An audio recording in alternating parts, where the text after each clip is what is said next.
Yard, Emil Bedard, and he's was like second or third or fourth in charge of the Marine Corps down in Washington. I said, what a career that guy must have had. I once turned on the TV when we were in Somalia, and they said, we're going to show a Marine unit coming out to the field in Somalia. I said, well, let me see it. And there's this guy who's a little bit tall. So, how do you like that framing? That's great, perfect. Yeah, it looks good. You have a nice shot of the picture behind you too.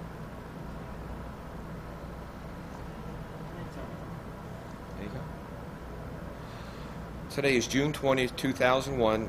My name is Dr. Tom Banner from Kean University, and today we're talking with Mr. Charles Hamilton, former Lieutenant United States Navy, served in the Navy between 1948 September and 1968 September. The videotaping is being done by Mr. Paul Lobauer of Pro Media, digital media production of Mount Laurel, New Jersey. Chuck, thanks for coming and talking with us today. I want to start off by asking you a question. How did you get involved with the Battleship New Jersey? Because you had a long career as a Navy enlisted man and then officer when you retired as a lieutenant. Well, what happens is after sea duty, then you get to go ashore to do a job ashore somewhere. The first time I went ashore, I went to Bainbridge, Maryland as a boot pusher.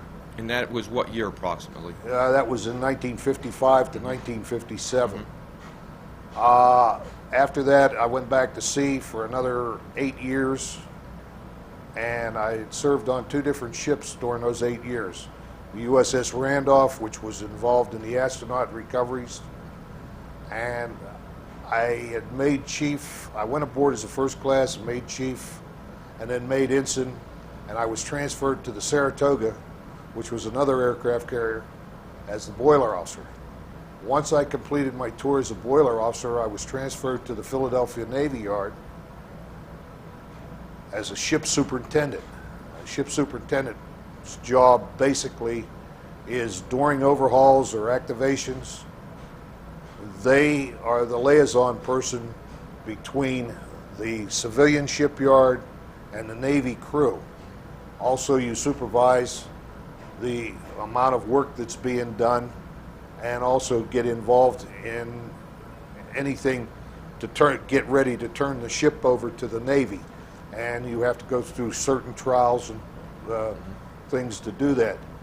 Another thing that I did while I was in the Navy Yard was I didn't have to qualify, being that I was a limited duty officer, but I took it on as an extra course to qualify as a docking officer. And just describe for the record, what is a limited duty officer? A limited duty officer is very similar to the warrant officers that they had in the Navy, or that they still have in the Navy. But at that particular time, when I got commissioned, I had taken the examination for warrant officer.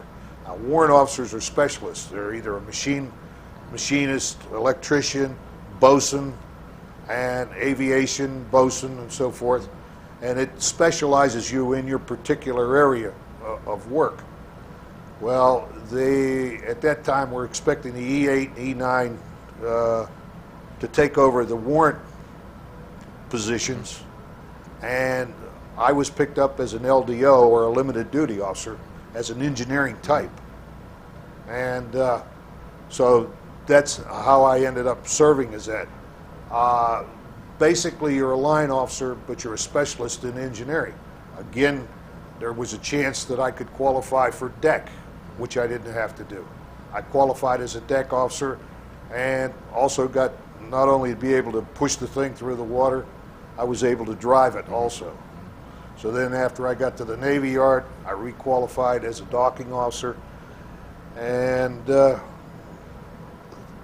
thinking that, in my mind, that was the highlight of my career, because I got to put the battleship in the dry dock and set it high and dry. And it's a pretty close call. I think we had 3 foot on each side of the sill when we went in there.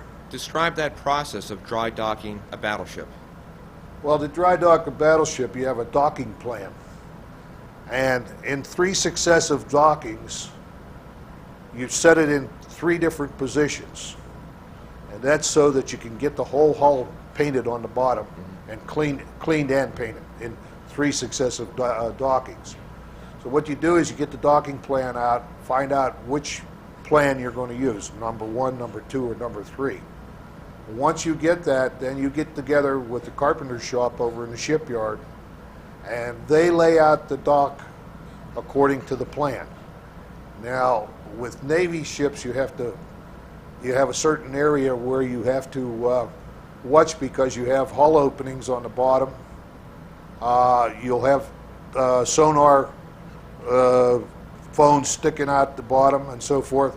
So if you're in those areas where the hull openings are, or where the phones are sticking out, then you have to lay down that particular block so that you don't set the ship on top of these oak blocks that they put in there. They're made of oak and cement, and they're about approximately about 8 foot high, and they on the sides have curves and so forth. And it supposedly sets the ship into a cradle, and you have to position it in there.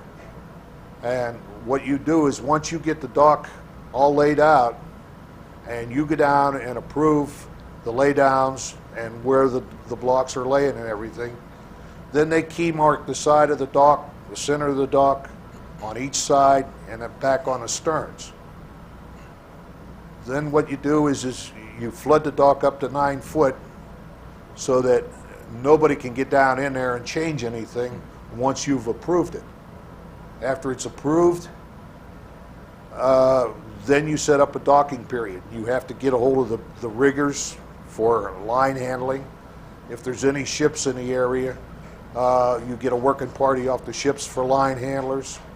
And then you also have to set up with the tugs to take the ship away from the pier and get it in and get it lined up. And they have a river pilot up on board the ship who gets that part of it. But once the bow of the ship goes over what they call a sill, after the dock's flooded and the gates open off of it, once he gets it lined up center with over the sill, then you basically take command of the ship. And I used to have a thing, you never do it, I've only done it one time from the bridge. You always do it from the side of the dock. And what I would tell the pilot is, you stand close to the captain to make sure he knows when I take command of the ship. And naturally, I had contact with the riggers on the pier.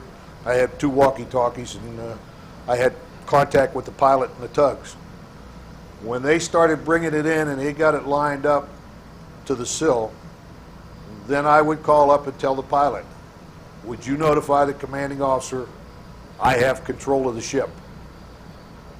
And then he would answer me that the commanding officer acknowledges it, and then we would go on, get the lines on and so forth, and they'd have a big bollard up at the end of the pier, or a wildcat, that they would hook a line on, and they would physically tow the ship in by the bow line. And then on the sides they had cleats where they had lines that would come over to the side of the dry dock, and they would have to move the lines up to the next cleat, the next cleat, the next cleat, the next cleat, until you get the ship into position. Once you get the ship in position, then they have to move the caisson back over, or the gate to the dry dock, and put it in place. Once they get it in place, then you start pumping the water out of the dock. They have to maintain the ship in position with the benchmarks that you put on the side, so that when they start pumping it out, it comes down and sits down onto the blocks. Once that's done, then you have to get down into the dock, and you know where all these openings are, and you check to make sure you didn't sit it in the wrong place. Over here, it's kind of hard, because if you have a deep draft ship, this river don't have that deep a draft. The Delaware River. The Delaware River. And what happens is once you get the ship in there and you start it down, you have to do it at high tide. You only have so much time to get the ship down on the blocks, check it, because if you have to raise the ship back up, you could be in deep trouble. And that's only if you misposition the ship, then you would refloat it and get it back down in the right spot. Never had that problem. So I don't know what would happen if you did, other than the fact that you have to worry about the. How many the time. times did you drive Can you pause for just a second? for this? You know, it doesn't seem like you just flipped open a book and went to work day No. one. No, you don't make a mistake. Not on this. hardly, no. Yeah, okay. Yeah. Okay, you can go to the next question. Chuck, I just want to ask a question. How many dry docks would be available for the Battleship New Jersey or other ships of its size? Yeah. Well, they have dry docks all over the world. And if you go out onto the West Coast, there are dry docks available out there, up in Washington State, down in San Francisco, and in San Diego has a dry dock out there that could take it. Honolulu has a dry dock that could take it. Yokosuka, Japan has a dry dock that could take it. Over in the Mediterranean, Gibraltar would have a dry dock that could handle it. In fact, I've been in there on an aircraft carrier in Gibraltar. Malta has it. And the Navy has these places named so that any friendly country, if we have a problem, that we could take these things into those particular areas and put them in a dry dock in case of an emergency. And it's like the coal. They brought it back, but had push come to shove, there were areas where they could have put the coal into a dry dock. That was the USS Cole that was bombed was over. bombed in Yeah. the Persian Gulf area. Exactly. Yeah. Right. But no, there's various areas. Now the Philadelphia Navy Yard has 3 dry docks out of 5 that could handle either large carriers or the battleship. When I put this into the dry dock, I put it in number 3 dry dock. And if you've ever been to the Navy Yard over there, it like sticks out into the street where the dry dock is when you're going over to where I think Caverner's Shipyard is now. I haven't been over there in some time, so I don't know Describe to us a little bit about the training that you had to undergo for this task of being a dry dock officer. Actually, the Navy has manuals that naturally you have to learn what can be done, what can't be done. They had docking happenings where ships had fell off the blocks at different times. In fact, they had a couple accidents right over here in the Navy Yard back in the 20s and the 30s where ships actually fell off the blocks. And there's various ways that you can put ships into a dry dock. They actually have big beams that go over and fit into the sides of the docks, and they also have over there at the Navy Yard that we used to use for the submarines but not for the ships was a marine railway where they would actually put them on a railway and take them up out of the water, and they'd pull them right back up out of the water. So you have to learn all the things about it, and then you get a docking officer who is qualified, and you become an assistant docking officer for a minimum of 5 dockings before you are able to go on your own, and only on the approval of the docking officer that trains you. And if he writes the shipyard commander or sends a letter to the shipyard commander saying that he feels that you're qualified, that's the only way you get qualified. And that's like any job in the Navy. You don't just walk in and take over a job. You have to qualify for that job before you can get to do it. Same way as a deck officer. I had to go up there and stand a junior officer of the deck for I don't know how long before I got qualified. Even though I was a qualified engineering officer when I left to Randolph as an ensign, when I went aboard to Saratoga, I still wasn't a qualified watch officer until after I had got in and stood so many junior officer of the watches, and then they said, okay, now you're qualified, and they put a letter in your jacket saying that you're qualified to do this. What happens after the ship is finished with dry dock procedures? How do you remove the ship from dry dock? Do you just reverse the procedures? It's a reverse procedure. What you do is you go around, naturally check all the hull openings, make sure all the valves that have been overhauled and so forth are in place. Now, when a ship is in mothballs, all the openings on the bottom are welded shut. They have a plate over them, and then they weld the plate. For this ship to get underway, she would have to go back into a dry dock to get these plates taken off so that you can open up the sea valves to get water, cooling water and stuff up into the ship for engines and so forth. But coming out, you make sure everything's tight, and you set up a schedule, and you have people down in the spaces where the valves were overhauled and so forth, and they have contact with the pier so that when you start flooding and she starts coming up, they'll stop to it at a certain point before it lifts off the blocks. Make sure no water's coming in anywhere. Once you get flooded up and get the ship floating, and that's another thing that you have to do. Now, like when we went into dry dock, this ship had 40 millimeter mounts on it, and it had more 5-inch mounts than what they have on here now. And they were all removed while we were in a dry dock. All right, that's weight that's removed from the ship. So now the ship's going to float faster when it comes up. And you have to take and figure out whether you want to put ballast on or not so that you get the same situation as what you had when you come in. And you can ballast. They have tanks on board the ship that you can ballast with. And that's another part of building ships and operating ships that you have to know. Same way if you're out at sea, if you use so much fuel oil burning in the boilers, if you get into a rough sea, then you take on ballast so that you can sit back down to a normal level to operate so that the ship's not rolling from side to side and going under one and over two. So that's basically what it is. How long did it take to dry dock a ship and then remove it from dry dock?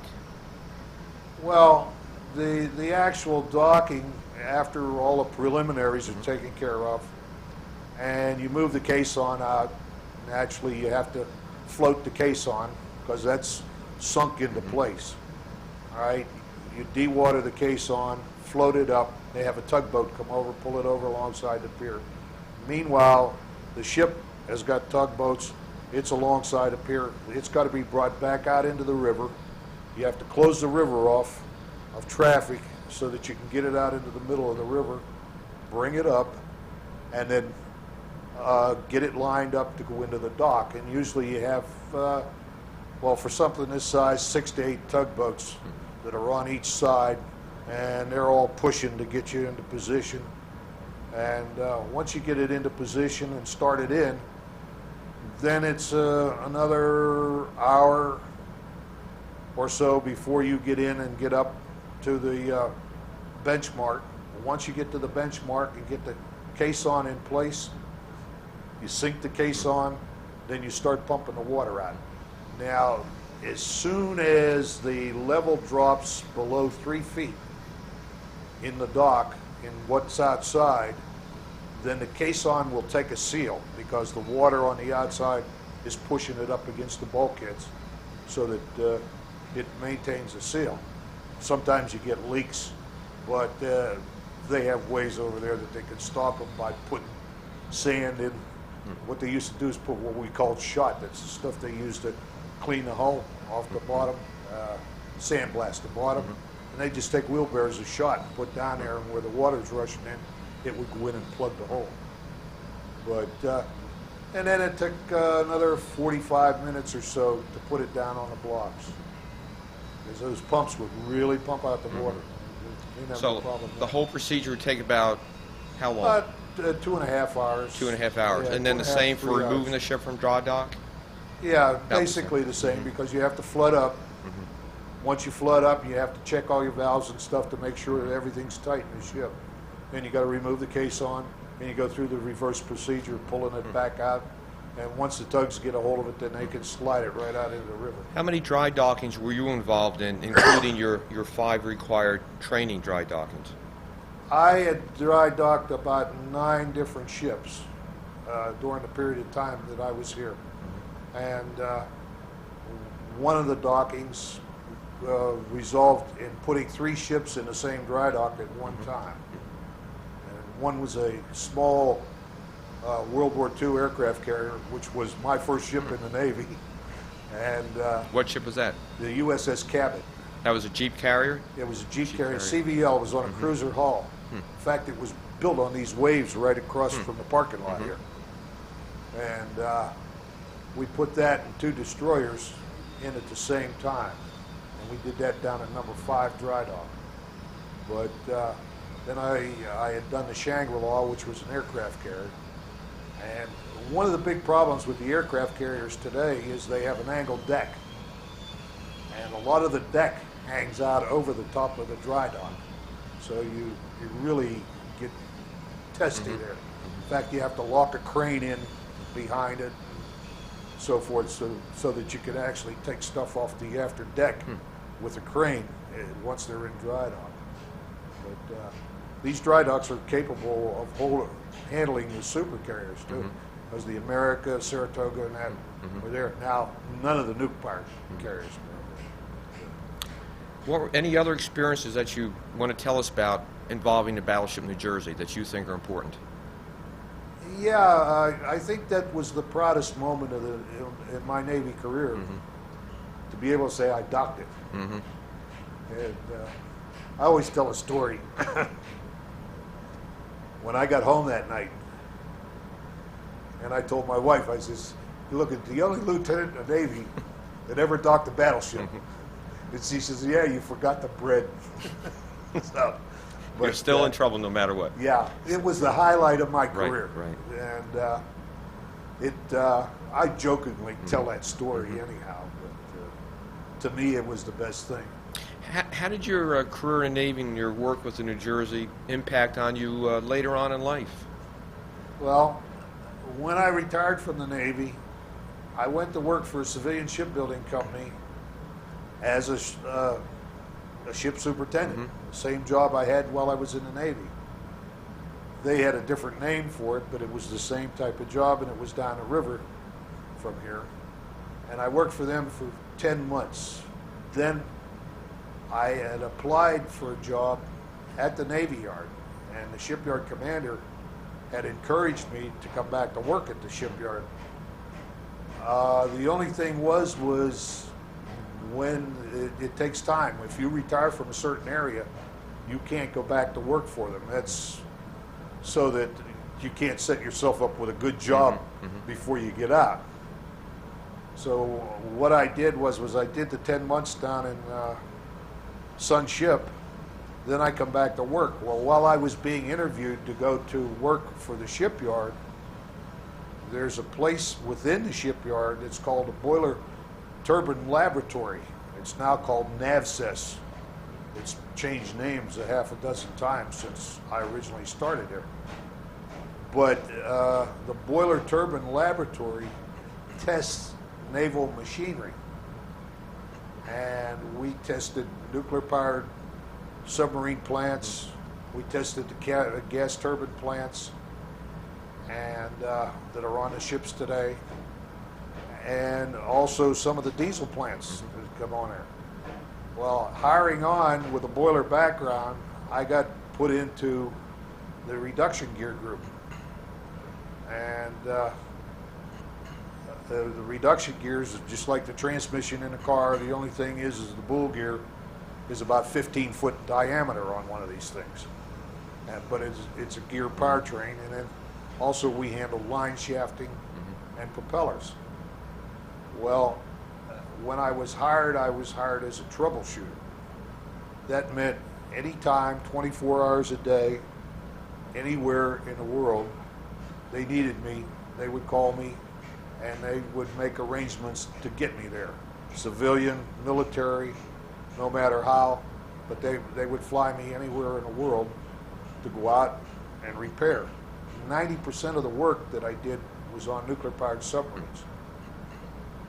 And a submarine is basically, the power plant is the same as this, other than the fact that how you generate the steam. You generate the steam with nuclear power, or you generate the steam with fossil power with the boilers on here. So with the powertrain going aft to the propeller, it's all the same. And I did that for 23 years.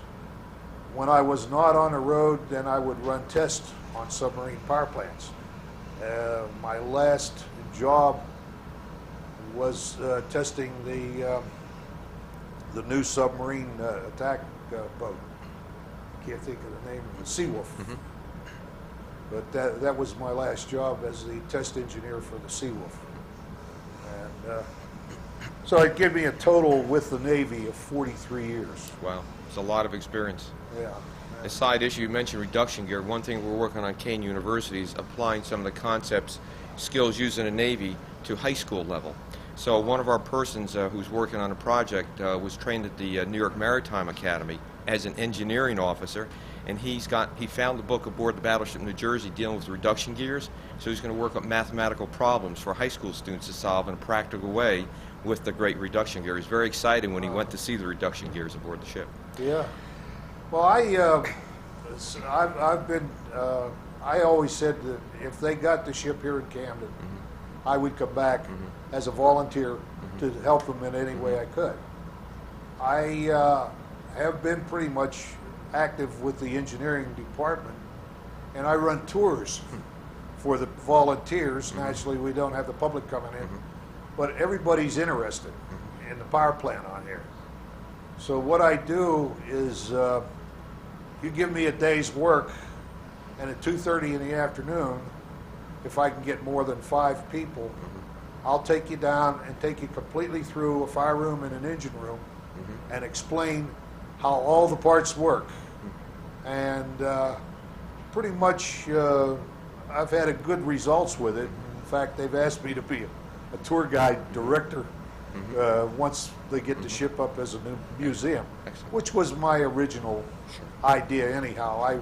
I felt more, I could do more in the tour guide thing than the other. As you probably notice, I do a lot of talking. You've had good experience, you mentioned before, with all the admirals, congressmen, and senators, etc., who came aboard various ships. that Yeah, you guided. and it's surprising, like now Admiral Sigenthaler, I never knew him, but I knew of him. After we got talking a few times, he knew a lot of people that I knew, and a lot of people that I worked with. Captain McGuigan, who was one of the big people who had gotten the ship into Camden. He